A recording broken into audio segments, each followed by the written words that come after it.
a deux types de chrétiens. Je ne sais pas si vous aimez ça quand on compare un type, deux types, trois types. Mais enfin, on va dire qu'il y a deux types de chrétiens. Il y a ceux qui oublient et ceux qui se souviennent.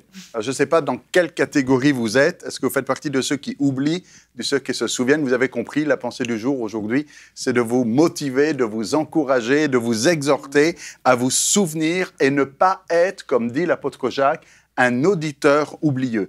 Imaginez Dieu qui est en train de vous parler, Dieu qui vous donne quelque chose d'important, et puis vous lui dites, Seigneur, tu peux répéter là, j'ai pas entendu, j'ai pas écouté. Je veux dire, c'est quand même assez spécial, il y a une anomalie quand Dieu nous parle et que l'on ne fait pas attention et que l'on se souvienne même plus de ce que Dieu nous a dit. Comme si on disait à Dieu, répète, là, j'ai pas écouté ce que tu as dit. Non, on doit écouter et on doit se souvenir. Si Dieu nous dit quelque chose d'important, c'est pas pour qu'une semaine après, 2 mois après, on dise, mais Seigneur, tu peux me répéter ce que tu m'as dit il y a une semaine? Souviens-toi. Je pars de Luc chapitre 2, verset 19, où là, il y a une chorale d'anges qui a parlé, qui a chanté, qui a parlé à des bergers, a annoncé un message extraordinaire. Ces bergers amènent cette nouvelle à Marie, et il est dit que Marie gardait toutes ces choses et les repassait dans son cœur. Elle ne les a pas oubliées. Elle les a gardées et elle les a repassées dans son cœur. Et je reste ce matin avec ces deux verbes, garder et repasser. Il faut donc premièrement garder, ne pas perdre, mais garder, ne pas oublier. Le psaume 119, qui va être notre psaume pour ce matin, psaume 119 au verset 57, « Ma part, ô Éternel, je le dis, c'est de garder tes paroles. » Et ça doit être ta phrase pour toi aujourd'hui.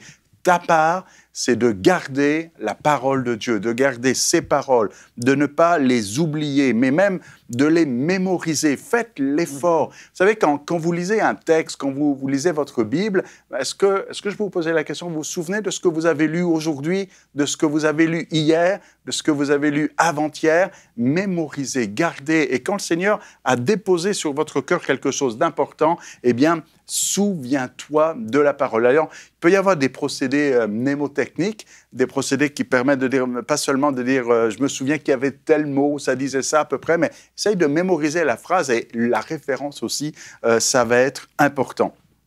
Le jour de la résurrection, laissez-moi vous rappeler ça, le jour de la résurrection, les messagers disent aux femmes, souvenez-vous.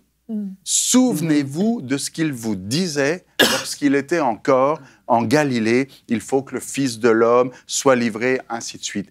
Le premier message de la résurrection, c'est « Souviens-toi de ce qu'il a dit ». N'oublie pas, elles étaient là en disant « Mais qu'est-ce qui se passe? Le corps n'est plus au tombeau. » Souviens-toi. Il l'a dit. Si tu te souviens de ce qu'il a dit, eh bien, tu comprends la situation dans laquelle tu es.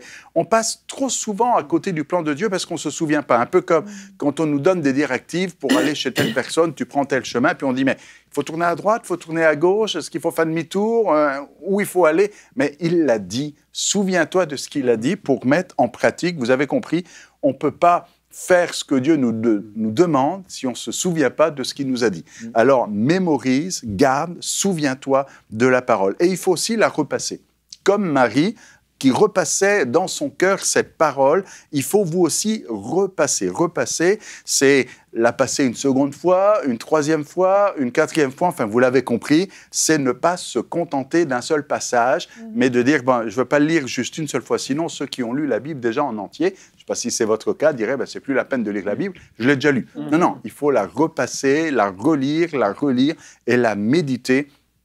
À Josué, Dieu va dire que ce livre de la loi ne s'éloigne pas de ta bouche, médite-le jour et nuit pour agir fidèlement selon tout ce qui est écrit. Et c'est alors que tu auras du succès dans tes entreprises, c'est alors que tu réussiras si tu repasses, si tu médites. C'est ça, méditer. Méditer, c'est pas simplement se souvenir, mais c'est garder, c'est repasser. Quand le matin, ou si tu lis la Bible le matin ou le soir, quand tu lis la parole de Dieu, ne te contente pas simplement de mémoriser, mais souviens-toi et médite, repasse ces choses sur ton cœur.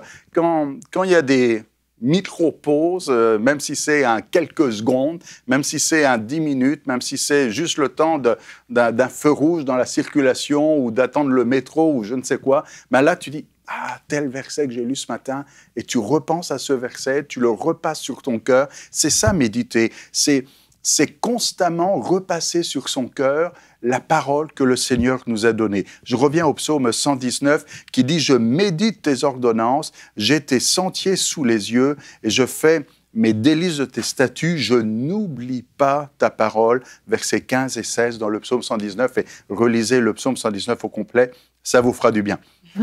Alors concrètement, essayez de vous souvenir de la parole de Dieu, repassez-la sur votre cœur, méditez-la, ruminez-la, et puis pour la faire mijoter quelque part et en ressortir un petit peu toute sa profondeur et toute sa richesse, repassez dans votre cœur. Alors pour conclure, je vous invite, j'ai l'impression que j'accélère là, parce que je me dis, mais j'ai le temps encore un peu. Alors pour conclure, non, je n'ai pas le temps, mais je vais conclure.